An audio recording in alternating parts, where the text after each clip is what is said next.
uzi yuko hari amagambo ukoresha muri sosiyete hanyuma akagenda guteranya n'abantu, abantu bakaba bagenda bagucikaho kubera yuko babwira amagambo akomeretsa ndetse abaca intege, nyamara wowe utari ubizi, utarabigizemo uruhare kubera yuko utafasha igihe cyo kubitekerezaho, bikaba byagutandukanya n'abantu, ukabona inshuti zigenda zikuvaho ntumenye impamvu, nyamara ari amagambo ujya ukunda gukoresha utabigambiriye mu mutima wawe, ahubwo ari uko utafashe igihe cyo kubitekerezaho. Bana natwe kugira ngo ibiganiro byacu bijye bikugereraho ku gihe, ndagusaba kugira ngo ukore subscribe kuri Tuzatabarwa TV. Ngewe muri kumwe nitwa Atanazi, ndabakunda cyane, tubategurira ibiganiro by'ijambo ry'Imana ndetse n'ibiganiro by'impuguro, muzajya mugenda mubibona ari byinshi cyane, murushaho kubana natwe kandi mujye mutwandikira muri komenti kugira ngo muduhe ibitekerezo ndetse n'inyunganizi. Hanyuma rero dusuhuje abari mu mpande enye z'isi, mu byerekezo bitandukanye, mu bihugu bigiye bitandukanye, abari mu gihugu cyacu cy'u Rwanda, reka mvuge ngo mukomere cyane, abari mu Burundi mugwiza imbaraga, mu bihugu byacu bya Afurika ndabasuhuje cyane, abumva ikinyarwanda mwese, ndetse no mu bihugu bya kure by'amahanga. Imana ibaho umugisha, turabakunda cyane. Ngewe ndi Atanazi. Hari amagambo ujya ubwira abantu ukayababwira nyamara utabitekerejeho, ariko aya magambo akaba nk'icumu ku muntu, akaba nk'aho umuteye icumu mu gisebe, akamukomeretsa ku rwego wowe ubwawe udatekereza. Wigenzure rero, tugiye kuvuga ibintu bine gusa, ibindi nabyo tuzabivuga mu kiganiro gitaha.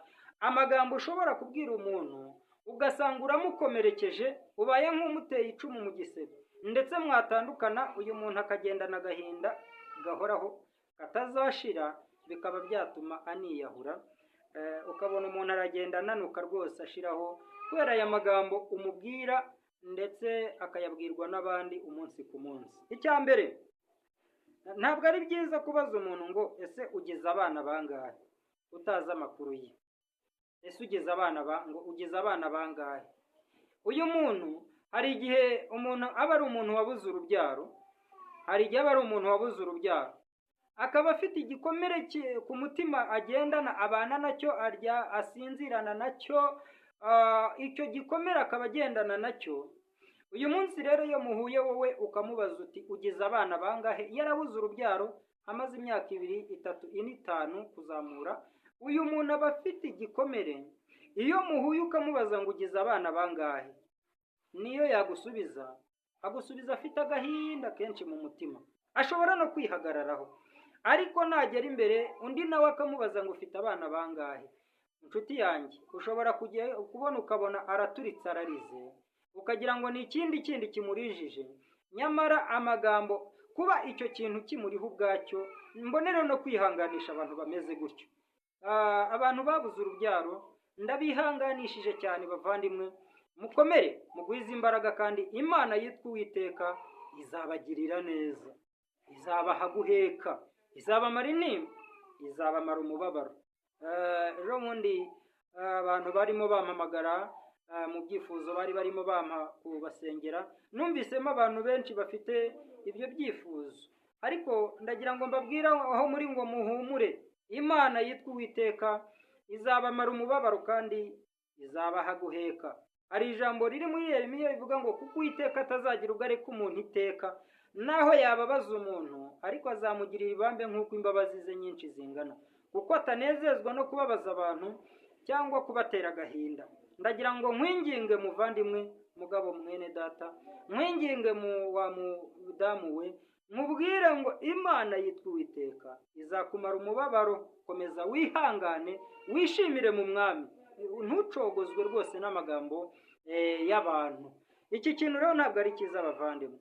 Umuntu ukwiriye kubaza ngo afite abana bangahe ni umuntu ukwiriye kuba uzi, ni umuntu ugomba kuba ari umuntu muziranye, uzi yuko koko afite abana, yenda niho mubaza uti se noneho ugejeje bangahe. Ariko kuba umuntu yarashatse gusa ari cyo uzi cyonyine, ntabwo bikwemerera guhura nawe ngo umubaze ngo ugize bangahe kandi nta na kamwe uri kumubonana nako. uyu muntu ushobora kumukomeretsa, hanyuma atekereza niba ibyo bintu bimubajije, akihangana akagusubiza. Ku munsi niba bimubaza ari 2, ejo niba bimubaza ari 6, mu cyumweru bazaba babaye bangahe? Urumva azaba agifite ubusobanuro bwo kuvuga ngo ntibiremera, ngo byaranze niki? Urimo uramukomeretsa, Iminsi ya none abantu bafite ibibazo bitandukanye. Hari ibibazo twakabaye tutakibaza abantu, ahubwo bisaba yuko bari inshuti yawe nyine y'inkoramutima, ukamubaza icyo kibazo ariko uzi ko ari umuntu wawe wa hafi. Ashobora kuba ari n'umuntu uburiya hari abantu babonye urubyaro, ariko akaba kubera yuko muri iyi minsi murabizi ko kubyara abana benshi ntibigezweho, abantu bavuga ko ari ubugoryi, kandi ubuzima bwo nabwo nyine buraremereye, burakaze ku mpande zose, bitewe na depanse, ibyo murabibona. Hanyuma rero iyo umuntu yifitiye abana 7 kandi akiri mutoya, iminsi ya none ntabwo ari fiyeri yo kuvuga umubare wabo.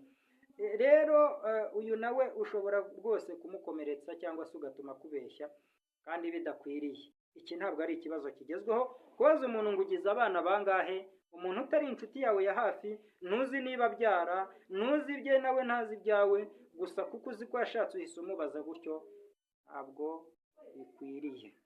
Iki kibazo ntabwo kigezweho. Irinde rero bitagutandukanya n'abantu. 2, turi kuvuga amagambo, mbibutse ko turi kuvuga amagambo ushobora kubwira umuntu ukaba nk'umuteye icumu mu gisebe. Yes, ukaba nk'umuteye icumu mu gisebe. Icya 2, kubaza umuntu ngo kubona umuntu mugufi, umuntu mugufi rwose ureshya na Paul, ukamubaza ngo mbese urumva Paul se wamenya ari uwa wenda ni murumuna wanjye, ukamubaza ngo mbese ngo mwese nuko mureshya we, ngo shango ariko ngo shango nawe uri mugufi urakabije pe. Ako kantu ntabwo ari keza. Uzi yuko ushobora kubibwira umwana w'umukobwa, umukobwa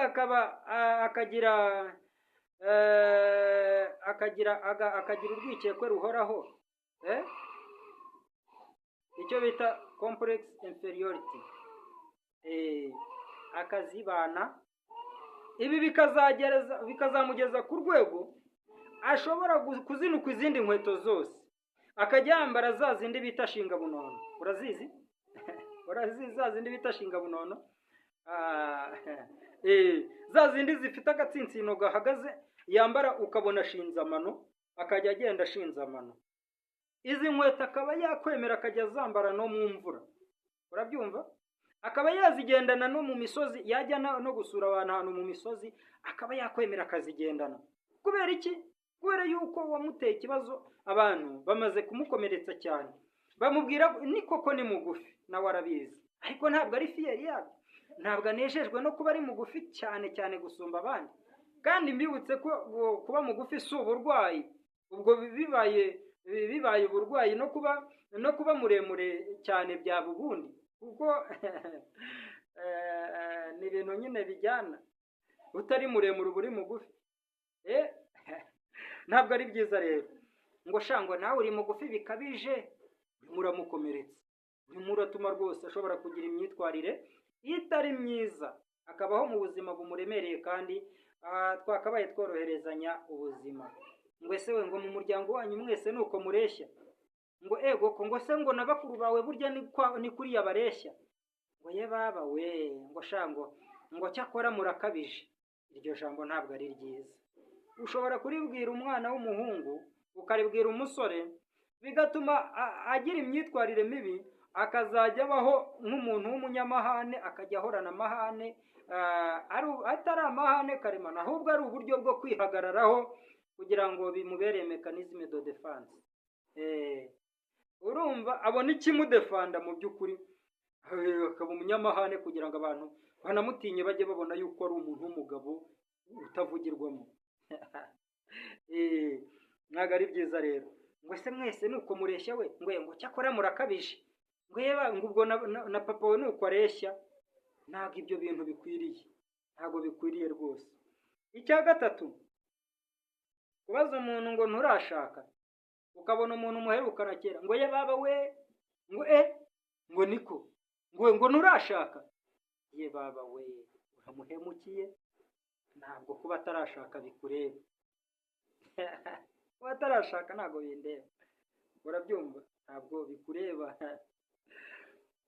Kuko impamvu ni nyinshi zishobora kuba zituma zaratumye atarashaka. Muri ibyo bintu uri kumubaza, ashobora kuba bifite ibikomere biremereye, afite abasore benshi bamukomerekeje, ashobora kuba yibereye mu myaka myinshi cyane ayigezemo kandi ku buryo bugaragara. Ubwo rero kumusanga ugatangira kumubaza ngo ukanabimubaza abantu bumva vurema, uragira ngo agusubize ngo iki? Igisubizo ari buguhe cyose, nubwo ashobora kukwihanganira, ariko uramukomerekeje. Nta kindi ari butekereze, aragenda atekereza ko atarashaka, ahita atekereza ko ahezaho, ahita atekereza imyaka afite, birangire umushyize mu bwihebe, kandi yenda mu by'ukuri atari nacyo wari ugambiriye, ahubwo kuko utatekereje imbaraga zabyo. Uyu munsi ndaguhwituye hakiri kare, urabyumva, ndaguhwituye hakiri kare. Menya ibyo ugomba kubaza umuntu bitewe n'urugero arimo cyangwa se n'icyiciro arimo, ntabwo ari byiza. Ashobora kuba yaraniyemeje yenda atazanashaka, sinzi niba hari abajya babyiyemeza, umuntu akavuga ati yenda ati jyewe sinzashaka, nabibonye kuri Pawulo gusa niwe wafashe uwo mugambi, aravuga ati jyewe sinzashaka. Ariko ntabwo bikwiriye ko umubaza no mu bantu ngo noneho hari abantu babaza amagambo akomeye, akavuga ati harya ntungana na kanaka we, atuzi ko kanaka mwiganye, atuzi ko yabyaye, atuzi ko afite abana babiri, atuzi ko kanaka mwiganye afite ubukwe ejo bundi, ati none wowe nturabona na fiyanse.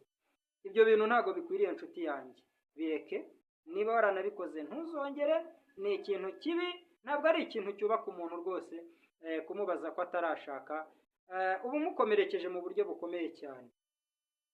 Wavuga ute se ninjye uba waramubujije gushaka se? Ntabwo ari wowe koko, ariko nyine kumubaza ayo magambo, uyamubaza muri 5 ku munsi, ejo mukazayamubaza muri 7 ku munsi, ntabwo ari byiza. Ntabwo uri kumufata mu nkokora, ntabwo uri kumukomeza amaboko, ahubwo uri kumukomeretsa ndetse bikomeye cyane. Reka turebe icya nyuma, aricyo cya kane, ni ukubaza umuntu ngo se we nturubaka, nturubaka. Umuntu muhura ngo Kigali yimazemo iminsi, ngo ubu ngubu ibibanza bimaze kugwiza. Tekereza kweri, uzi ubuzima yahuye nabwo, uzi depanse afite izo arizo. Wowe uri kubimubaza wubatse zingahe, ufite bingahe? Cyangwa wenda we waranubatse kuko wagize amahirwe. Ntabwo abantu banganya amahirwe, ariko kubaza umuntu ngo se ngo nturubaka, ngo shango jyewe narubatse kabisa, ngo nakanaka nuko, ntabwo ukwiriye kuba ubaza umuntu icyo kibazo uyu munsi. Icyo akora yenda wamubaza uti se ubu noneho mucumbitse he, cyangwa se mubahehe, akakubwira aho bari kuba, haba aho bubatse cyangwa se haba aho bacumbitse. Ibindi uzaba ubimenya nyuma, kumenya niba yarubatse. Niba watabikwibwiriye, icyo kintu ari ngombwa kwirirwa ukimubaza rwose ngo nturubaka. Numara kumenya ko atarubaka, uramufasha iki? Uramwubakira? Uramutera inkunga nibura? Uramuha amabati nkangahe? Ufite ikibanza nibura uri buhite umubwira uti ngwino nguhe ikibanza uziyubakire? Ntabwo rero bikwiriye. Ashobora kuba avuye mu nzu nka 15, ushobora kuba uri kumubaza ibyo ngibyo, inzu arimo ari inzu ya 19. Urumva ibikomere afite mu nzu 18 yavuyemo, muri 19, urumva agahinda afite n'umubabaro. Kumubaza aya magambo rero, ushobora kwikanga nawe yakubeshye kandi atari umuntu wabeshyaga, akakubwira ati naguze ikibanza ejo bundi. Hari umuvandimwe babibajije, baramubwira bati igihe wagiriye hariya wimukiye ukagiriya ntabwo urubaka yo mwa. Arangije kubera ibikomere bimuremereye no kuba abandi barubatse watarubaka, abo bari kubimubaza barubatse, abuze icyo avuga arababeshya, aravuga ati ntabwo ndubaka ariko ndi hafi. Ati rwose ikibanza cyo namaze kukibona, kandi mu by'ukuri yarageze mu nzu ya kangahe akodesha, kandi ndetse akomeje no gukodesha n'ikibanza ntacyo yari afite. Aya magambo rero nshuti yanjye muvandimwe ntabwo ari meza uyabaza umuntu. Hari amagambo ubaza umuntu ari uko mwaganiriye, hari amagambo ubaza umuntu ari uko ari inshuti yawe y'inkoramutima ya hafi cyane. Hari n'amagambo ubaza umuntu ari uko yabanje kukwisanzuraho akaba hari ibyawe yamenye. Ntabwo ari byiza rero. Twirinde mu byo tuganira n'abavandimwe, twirinde mu magambo tuvuga, kugira ngo tutaza kugaragara nk'abanzi imbere y'abavandimwe, kandi yenda atari cyo twari tugambiriye. Uretse ko hari n'ababikora ku bw'umutima mubi bashaka gukomeretsa abandi aricyo bagambiriye, ariko ntabwo bikwiriye nshuti yanjye, ntabwo bikwiriye rwose. Igenzure wirinde, maze tumenye ubwenge mu byo tuvuga, two kugwiza ibikomere ku bavandimwe. Murakoze cyane. Iyi ni Tuzatabarwa TV, ngewe ndi Atanazi.